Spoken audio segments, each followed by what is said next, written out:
सूरज की पहली किरण ये है एक गौरव भूमि जहां हर जानवर आजादी से अपना जीवन जीते हैं। इस फिल्म में आपको अपनापन, प्यार, धोखा और बलिदान हर एक चीज देखने को मिलेगी, क्योंकि ये कहानी है एक शेर की जो इस पावन धरती का राजा है, जिसका नाम मुफासा है, जिसके नाम में ही राजा है। आज मुफासा के पुत्र का अभिषेक है, एक बंदर जो वर्षों से मुफासा के परिवार का हिस्सा है। ये बच्चा जो अपने पिता के बाद अगला सम्राट बनेगा, जिसका नाम सिम्बा है। बंदर सिम्बा को सभी जानवरों को ये बताता है कि ये है हमारा नया सम्राट। और दूसरी तरफ था मुफासा का मुंह बोला भाई, जिसका नाम स्कार था, जो हमेशा से राजा बनना चाहता है, जिसमें छल था। स्कार के पास मुफासा आता है और कहता है, स्कार तुम सिम्बा के अभिषेक में क्यों नहीं आए? स्कार कहता है, मुझे याद नहीं था, वरना मैं जरूर आता महाराज। मुफासा कहता है, मुझे कभी धोखा मत देना स्कार, क्योंकि तुमसे एक छोटी उम्मीद है। वैसे भी मेरे बाद मेरा बेटा सिम्बा राजा बनेगा। स्कार कहता है, भला मैं आपको धोखा क्यों दूंगा? वैसे भी आपको धोखा देना मौत से खेलना है। बंदर इसी पेड़ पर रहता है, वह एक धूल उड़ाता है जिससे सिम्बा का चेहरा बन जाता है। जानवरों में सबसे ज्यादा खुशी किसी और को नहीं बल्कि इसी बंदर को थी। ये एक प्यार था। अब सिम्बा को दिखाया जाता है, जो अभी नादान है। सिम्बा अपने पिता को जगाता है, क्योंकि मुफासा ने कहा था कि वह सिम्बा को घुमाने लेकर जाएगा। मुफासा सिम्बा को पहाड़ की ऊंचाई पर लेकर जाता है और बताता है, देखो बेटा, जहाँ तक सूरज की किरण है वहाँ तक ये मेरा साम्राज्य है। एक दिन ऐसा भी आएगा जिस दिन सूरज की तरह मेरी जिंदगी भी डूब जाएगी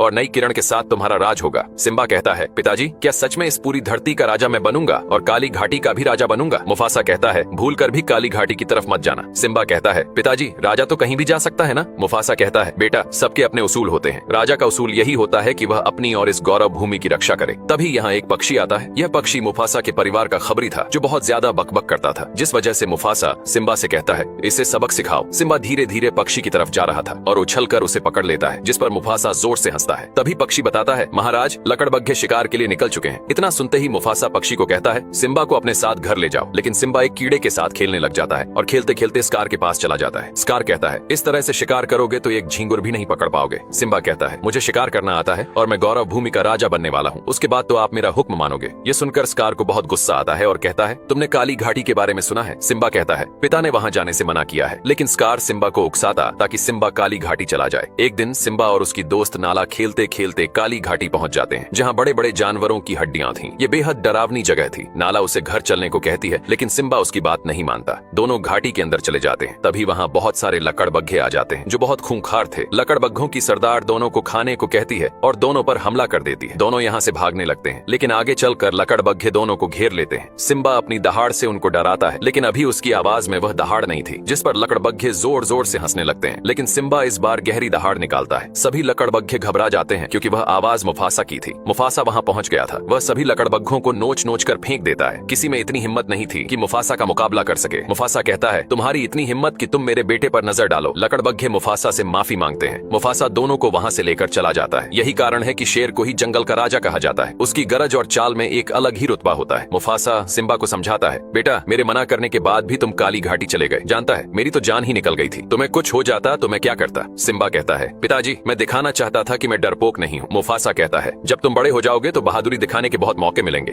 अब स्कार को दिखाया जाता है, जो लकड़बग्घों के पास दोस्ती करने आया था और सभी से कहता है, तुम लोग उन दोनों का शिकार नहीं कर पाए, लानत है। लकड़बग्घे कहते हैं, तो तेरा ही शिकार करके अपना पेट भर लेते हैं। स्कार कहता है, मैं तुमको जीवन भर की दावत देने आया हूँ और तुम मेरा शिकार करके क्या करोगे? लकड़बग्घे कहते हैं, जब तक मुफासा जिंदा है हम यह सोच भी नहीं सकते। स्कार कहता है, क्यों ना मुफासा का ही शिकार करें? सोचो, जब मुफासा नहीं रहेगा तो हम पूरी गौरव भूमि पर राज करेंगे और मैं तुम सबका राजा बनूंगा। ये बात सुनकर अब लकड़बग्घे तैयार हो जाते हैं। एक भाई ने अपने ही भाई को मारने की योजना बनाई। अगले दिन स्कार सिम्बा को एक पहाड़ी पर लेकर आता है और बताता है, इस जगह पर सभी शेर अपनी दहाड़ लगाने आते हैं, जो दहाड़ पहाड़ों से टकरा कर गूंजती है। इतना बोलकर स्कार वहां से चला जाता है। तभी सिम्बा एक कीड़े को देखता है, जिसे एक गिरगिट अपना भोजन बना लेता है, जिसके बाद सिम्बा को गिरगिट पर बहुत गुस्सा आता है। सिम्बा उस पर जोर से चिल्लाता है। तभी सिम्बा को एक गड़गड़ाहट सुनाई पड़ती है और उसने देखा पहाड़ के ऊपर से जंगल भैंसों का झुंड तेजी से नीचे आ रहा था। सिम्बा यह देखकर घबरा गया और भागने लगा। ये भगदड़ लकड़बग्घों ने करवाई थी। एक दिन अपने ही दूसरों के साथ मिलकर अपना ही गला घोंट देते हैं, जिनकी बुद्धि में लालच घुस जाती है। सिम्बा एक सूखे पेड़ को पकड़कर बैठा था। स्कार भागता हुआ मुफासा के पास आता है और बताता है, सिम्बा की जान खतरे में है। इतना सुनते ही मुफासा दौड़ पड़ता है अपने बेटे की तरफ। सिम्बा के पास वही पक्षी आता है और कहता है, कसकर पकड़े रहना, महाराज आ रहे हैं। मुफासा वहां पहुंच चुका था। वह चट्टान से नीचे भगदड़ में कूद जाता है। यह था एक पिता का अपने बेटे से प्रेम। सिम्बा अपने पिता को देख लेता है। मुफासा सिम्बा के पास आ गया था, लेकिन भगदड़ से पेड़ टूट जाता है। दोनों भीड़ में गिर जाते हैं और स्कार ऊपर से तमाशा देख रहा था। मुफासा अपने बेटे को उठाकर एक सुरक्षित जगह पर रख देता है, लेकिन लेकिन फिर से भगदड़ की चपेट में आ जाता है। सिम्बा घबरा गया था, लेकिन मुफासा बहादुर था। वह चट्टान पर चढ़ने लगता है। एक पिता ने अपना कर्तव्य पूरा किया, सिम्बा की जान को बचा लिया, लेकिन ऊपर उसका दुश्मन लालची भाई खड़ा था। मुफासा अपने भाई से मदद मांगता है। बचपन से और जवानी तक स्कार ने मुफासा की जान कई बार बचाई थी, लेकिन इस बार वह अपने भाई के पंजे को दबाकर धक्का मार देता है। सिम्बा अपने पिता को गिरता देख जोर से चिल्लाता है। कुछ देर बाद सब शांत हो गया। सिम्बा अपने पिता को ढूंढता है, उन्हें आवाज लगाता है। तभी सिम्बा के पिता दिखाई देते हैं। वह अपने पिता के पास जाकर उन्हें जगाता है और कहता है, पिताजी उठो, आपने कहा था कि घूमने चलेंगे, लेकिन नादान बच्चे के पिता मर चुके थे। सिम्बा अपने पिता के पास सो जाता है। तभी स्कार आता है और कहता है, तुमने क्या किया सिम्बा? अपने ही पिता को मार डाला। बच्चा कहता है, चाचा यहाँ भगदड़ मची थी, पिताजी मुझे बचाने आए थे। स्कार कहता है, तुम्हारी माँ पर क्या बीतेगी जब उन्हें पता चलेगा कि उनकी मौत तुम्हारी वजह से हुई है। सिम्बा घबरा गया था और कहता है, मैं क्या करूं? स्कार कहता है, भाग जाओ यहाँ से, फिर कभी लौट कर मत आना इस पावन धरती पर। सिम्बा यहाँ से भाग जाता है। तभी लकड़बग्घे वहाँ आते हैं। स्कार आदेश देता है, खत्म कर दो उस पिल्ले को। सभी लकड़बग्घे सिम्बा के पीछे दौड़ पड़ते हैं। सिम्बा अपनी जान बचाकर भागता है। भागते भागते वह पहाड़ से नीचे गिर जाता है। लकड़बग्घों को लगता है कि इतनी ऊंचाई से गिरने के बाद वह मर गया होगा, लेकिन सिम्बा अभी जिंदा था। वह बहुत उदास था। एक आखिरी बार वह अपनी गौरव भूमि की तरफ देखता है और हमेशा के लिए यहाँ से चला जाता है। पिता का दर्द क्या होता है ये तो जाने के बाद ही पता चलता है। और यहाँ स्कार एक और चाल चलता है। स्कार सिम्बा के परिवार से कहता है, गौरव भूमि के महान राजा मुफासा अब हमारे बीच नहीं रहे। उनके साथ सिम्बा भी भगवान को प्यारा हो गया। मुझे बहुत दुख है। काश मैं समय पर पहुंच पाता तो दोनों को बचा सकता था। अब पूरी गौरव भूमि की जिम्मेदारी मेरे ऊपर है। इसी वजह से मैं तुम सबका राजा हूँ, लेकिन अकेले संभालना मुश्किल था, इसलिए लकड़बग्घे भी उसके साथ थे। एक कायर जिसने अपने भाई की जान अपने ही हाथों ले ली, आज वही राजा बन गया। और इस तरह सत्य की हार हुई थी। अब सिम्बा को दिखाया जाता है जो बेहोश हो चुका था। उसके आसपास गिद्ध मंडरा रहे थे। आज वह हालत थी कि शेर को गिद्धों ने घेर लिया था। तभी दूर से कोई आता हुआ दिखाई देता है। वे गिद्धों को भगा देते हैं। वो दोनों सिम्बा को देखकर डर जाते हैं, क्योंकि वह शेर का बच्चा था। लेकिन सुअर ने नेवले को समझाया, वह अभी बच्चा है। तभी सिम्बा को होश आता है। वह बहुत उदास था। सिम्बा दोनों को सारी बात बताता है। इस पर सुअर कहता है, सिम्बा यह जीवन है, एक दिन सबको ही मरना है, इसीलिए हमें खुलकर जीना चाहिए। यह बात सुनकर सिम्बा थोड़ा अच्छा महसूस करता है। दोनों उसे अपने हरे भरे जंगल में लेकर आते हैं। यह जंगल बेहद सुंदर था। सिम्बा को इस जंगल में बहुत अच्छा लगता है। इस जंगल के सभी जानवर शेर के बच्चे को देखकर हैरान थे, क्योंकि इस जंगल में एक भी शेर नहीं था। सभी जानवर मिलकर भोजन करते थे। सिम्बा भी उनके साथ खाना खाता था। इसी तरह कई साल बीत जाते हैं। सिम्बा बड़ा हो चुका था। वह बिल्कुल मुफासा की तरह दिख रहा था। और यहाँ स्कार ने गौरव भूमि को तबाह कर दिया था। लकड़बग्घों के साथ मिलकर जानवरों का शिकार कर रहा था। सिम्बा का परिवार डर कर जी रहा था, क्योंकि स्कार ने अपना दबदबा बना रखा था। नाला बड़ी हो चुकी थी। वह कहती है, हमें कुछ करना होगा, स्कार हद से ज्यादा शिकार कर रहा है। तभी एक लकड़बग्घा आता है और सराबी को कहता है, तुम्हें महाराज बुला रहे हैं। सराबी मुफासा की पत्नी थी। स्कार कहता है, अब किसका इंतजार कर रही हो? तुम्हारा गीदड़ पति तो मर चुका है, कब तक अकेले जीवन बिताओगी? सराबी कहती है, वह गीदड़ नहीं थे, बल्कि तुम गीदड़ हो। यह सुनकर स्कार को गुस्सा आता है। वह कहता है, आज के बाद ताजा शिकार लकड़बग्घे खाएंगे, और जो बचेगा वह तुम और तुम्हारा परिवार खाएंगे। सभी लकड़बग्घे भोजन पर टूट पड़ते हैं। उसी रात नाला भोजन की तलाश में वहाँ से निकल पड़ती है। और उधर सिम्बा अब पूरी तरह से बदल चुका था। उसे अपने परिवार की याद तक नहीं आ रही थी। वह बस जंगल के जानवरों के साथ मस्ती करता था। सिम्बा के कोई सपने नहीं थे, लेकिन रात के समय सिम्बा को अपने पिता की याद आती थी। वह बहुत उदास हो जाता था। सिम्बा अपना सिर झटकता है, जिससे उसका बाल उड़कर एक नदी में गिर जाता है। उस बाल को एक चिड़िया उठाकर अपने घोंसले में ले जाती है, लेकिन दूसरी चिड़िया उस बाल को घोंसले से बाहर फेंक देती है, क्योंकि वह जानती थी कि यह जानवर का बाल है। वह बाल एक बबूल के पेड़ पर अटक जाता है। वहीं एक जिराफ बबूल के पत्तों के साथ सिम्बा के बाल को भी खा लेता है। अगले दिन जिराफ के मल को एक कीड़ा लेकर जा रहा था। जिराफ का मल लुढ़क कर टूट जाता है, जिसमें से सिम्बा का बाल बाहर निकल आता है। उस बाल को एक चींटी उठा लेती है, और वहीं वह बंदर उस बाल को देख लेता है। उसने पहचान लिया था कि यह सिम्बा का बाल है। इस वजह से बंदर बहुत खुश होता है। उसे फिर से एक नई उम्मीद मिल चुकी थी। यहाँ जंगल में सभी जानवर झूमते हुए गाना गा रहे थे। तभी अचानक एक शेर उन पर हमला कर देता है। सभी जानवर अपनी जान बचाकर भागते हैं। सुअर की जान खतरे में थी, वह शिकार होने ही वाला था। तभी सिम्बा लपक कर उस शेर को दबोच लेता है। दोनों लड़ने लगते हैं। तभी सिम्बा उसे नाला कहकर पुकारता है। नाला भी सिम्बा को पहचान जाती है। दोनों वर्षों बाद मिलकर बहुत खुश होते हैं। नाला शिकार के लिए इस जंगल में आई थी। सिम्बा कहता है, नाला अब हम दोनों पूरी जिंदगी एक साथ बिताएंगे। लेकिन नाला कहती है, सिम्बा मुझे जाना होगा, स्कार ने पूरी गौरव भूमि बर्बाद कर दी है, तुम्हें भी चलना होगा, तुम हमारे राजा हो। सिम्बा कहता है, अब से यही मेरा घर है, चलो मैं तुम्हें जंगल की सैर कराता हूँ, यहाँ बहुत सुकून है। सिम्बा नाला को पूरा जंगल घुमाता है। नाला को यह जंगल बहुत प्यारा लगता है, जिसमें सचमुच एक सुकून था। जंगल घूमने के बाद नाला कहती है, सिम्बा तुम जिंदा थे तो घर क्यों नहीं आए? तुम्हें हमारी याद नहीं आई? सिम्बा कहता है, मुझे किसी की याद नहीं आती, यही मेरा घर है, वैसे भी अब तुम्हारा राजा स्कार है। यह सुनकर नाला को बहुत बुरा लगता है। नाला कहती है, तुम अपने पिता का खून हो ही नहीं सकते, तुम तो एक कायर हो। इतना कहकर नाला वहाँ से चली जाती है। सिम्बा उदास होकर घूम रहा था। तभी सिम्बा को वही बंदर दिखाई देता है, लेकिन सिम्बा बंदर को नहीं पहचानता था। इस वजह से नजरअंदाज करके जाने लगता है। बंदर सिम्बा के सामने आ जाता है और कहता है, पहचानो खुद को।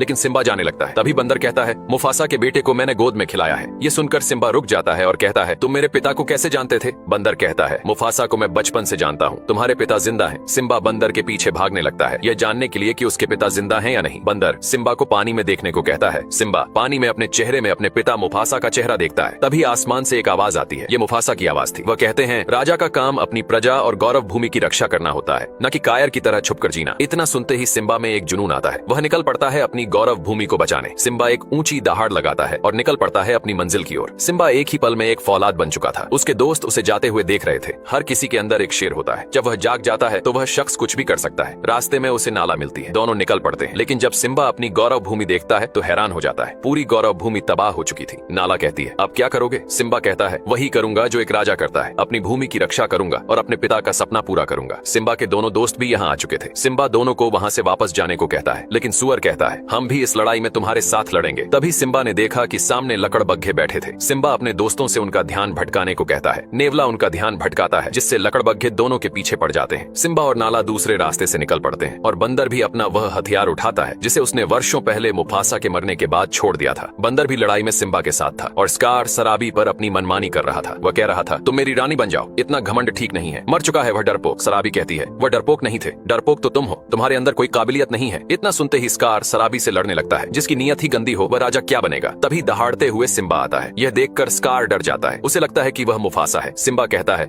दूर हटो मेरी माँ से। सराबी वर्षों बाद अपने बेटे को देखकर बहुत खुश होती है। सिम्बा आज अपने पिता का कर्तव्य पूरा करने आया था। स्कार कहता है, मुझे खुशी हुई तुम्हें देखकर। सिम्बा कहता है, कोई एक वजह बताओ कि तुम्हें मैं जिंदा छोड़ दूं। स्कार कहता है, भूलो मत कि मैं तुम सबका राजा हूँ। तभी नाला कहती है, अब से हमारा राजा सिम्बा है, इसके लिए भले ही हमें युद्ध क्यों न करना पड़े। सिम्बा का पूरा परिवार युद्ध के लिए तैयार था। स्कार कहता है, तुम भूल गए कि तुमने अपने पिता की जान ली थी। बताओ अपने परिवार वालों को कि तुम्हारी वजह से हमारे महाराज आज हमारे बीच नहीं रहे। सिम्बा इस बात को कबूल कर लेता है। स्कार को एक मौका मिल जाता है। वह कहता है, जो अपने सगे बाप का न हुआ वह क्या राजा बनेगा। स्कार सिम्बा पर दबाव डालते हुए उसे पीछे की ओर ले जाने लगता है। स्कार कहता है, झुकाओ अपना सिर। तभी सिम्बा का पैर फिसल जाता है। सिम्बा चट्टान पर लटक जाता है। एक जोर की बिजली गिरती है जिससे आग लग जाती है। आज एक पापी का अंत तय था। स्कार कहता है, यही नजारा मैंने पहले भी देखा था। मुफासा ने मरने से पहले ऐसे ही देखा था। स्कार उछलकर उसके पंजों को दबा लेता है और कहता है, एक राज की बात बताऊं, मारा तेरे बाप को मैंने ही। इतना सुनकर सिम्बा अपने पिता को याद करने लगता है। फिर अपने जबड़े से स्कार के बाल पकड़कर ऊपर आ जाता है और कहता है, इसी ने मेरे पिता को मारा है। तुम कैसे भाई हो जिसने अपने ही भाई की जान ले ली। स्कार कहता है, यह बिल्कुल झूठ है, मैंने नहीं मारा।